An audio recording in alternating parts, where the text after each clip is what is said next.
When I wrote this a few minutes ago, it said Lakers get back-to-back wins as they take down the Nets. I should have said they escaped with a win against the Nets, but we will take it. No Anthony Davis. The story was Austin Reaves. He goes for a career-high 38 points.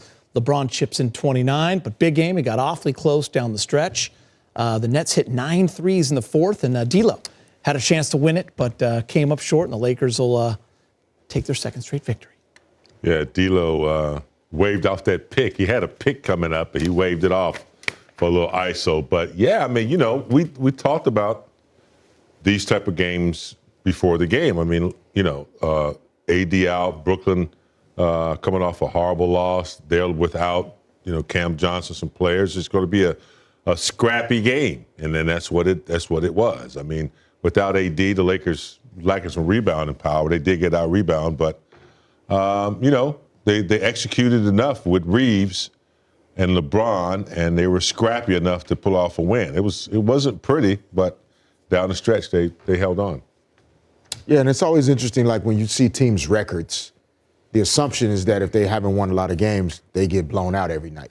And in reality, they lose close games like this more often than people would think. And because they've lost a lot of games, similar probably in fashion, they're accustomed to playing from behind. They're not going to just quit, which was surprising that they lost to the Clippers by 59. But that wasn't going to happen 2 nights in a row. And so you just have to give the Nets credit for coming in and giving themselves a chance to win. You know, Lakers very rarely get out-rebounded the way they did. I think it was plus 15 from 3 for Brooklyn. Things that sometimes spell coming up short. But thankfully, the Lakers were able to get it plus 1 and keep it moving. Tell you what, only in the NBA can you score 67 points. You know, this franchise has been around for over 45 years. It was their worst game ever. And then the next game, they get 9 threes in the fourth quarter. I mean, that's a huge turnaround. Way it goes. Credit to the Lakers. Look, they dodged the bullet. You know, once it was announced AD was not going to play, it's like, okay, you should still beat the Brooklyn Nets. They're not good. But obviously a lot closer than the Lakers would have expected. Austin Reaves, 15 points in that fourth quarter. He's playing great ball. It's been going on for several weeks now. No D'Lo, no problem. All right, let's go back downtown. Austin Reaves is with Mike Trudell. All right, Austin, those last couple of minutes looked pretty tiring out there. You end up holding on. What did you see in the last couple of possessions? We just battled. Anytime you play without AD, you know, you have a lot to feel around that. I don't think we had the right compete in the first half, but I think we in the fourth quarter locked down. They were making tough shots, but hey, they're NBA players. Regardless of who they're playing over there, they're a good team, and you know it's good to get a win. Last game, you had 14 assists to 1 turnover, but tonight your offense was going in terms of your own shot. New career high of 38. What were you seeing out there?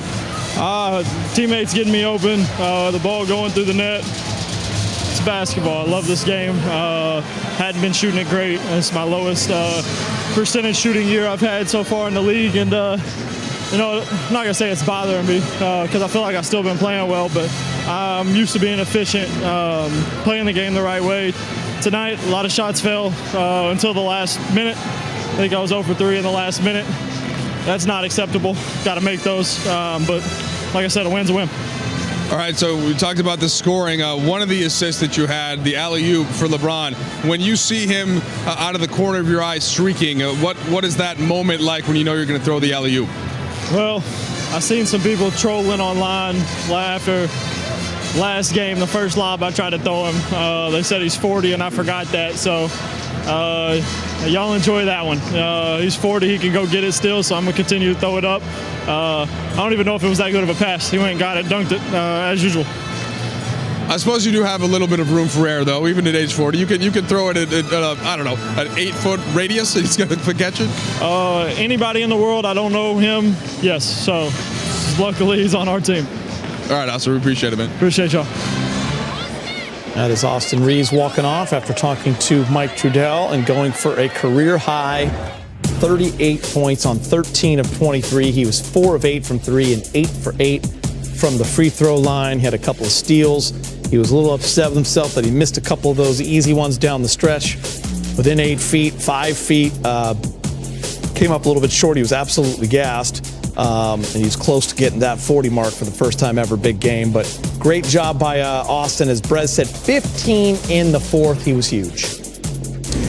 You know, continue to grow, to continue to show his value with the ball in his hands. I love the fact that, you know, they don't always have to go to LeBron. When Reaves is on the floor, makes good decisions. A little bit gassed at the end, I thought. But nevertheless, good decision maker and starting to show throughout the league that he's a great assist guy and a threat. So, yeah, it's great 15 points for him in the fourth. You know, I mean, to score 38 and have 3 assists is different than, you know, the last game against Miami, he had 14 points and 14 assists. Yeah.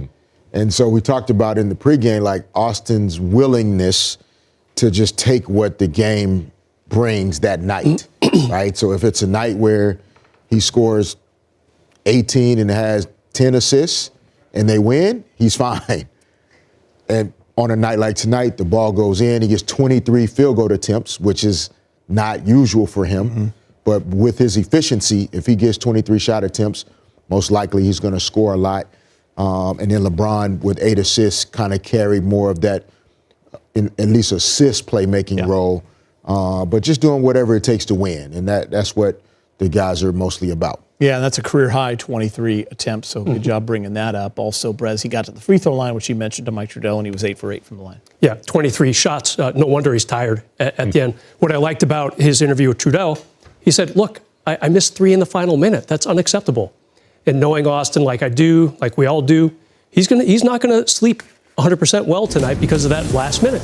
He's going to say, you know, if I'd hit 1 of those or 2 of those, or even all 3 of those, we would have won a lot more comfortably.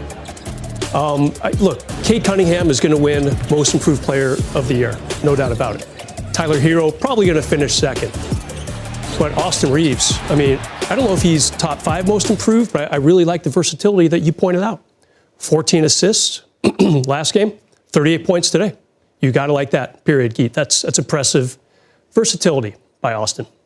Fish, I'll start with you on LeBron. We'll talk a little LeBron before we hear from JJ and get to the highlights. 29 points, 12 to 17, the efficiency, the high-flying dunk on the alley-oop, as Trudell talked about it. But you brought up the point, the 8 assists, a little more playmaking tonight. Yeah, and similar to the comments about Austin, I think LeBron's excellence has also been like playing chess and reading the board and anticipating which moves need to be made, which ones don't. And on a night where AD is out, he probably could have tried to step on the gas and score 40 himself to try to will the team to a win. But that's not a sustainable way of playing beyond tonight. So he just goes out and does what he normally does and finds ways. He gets to the rim. He's 12 out of 17, doesn't try to take over the game.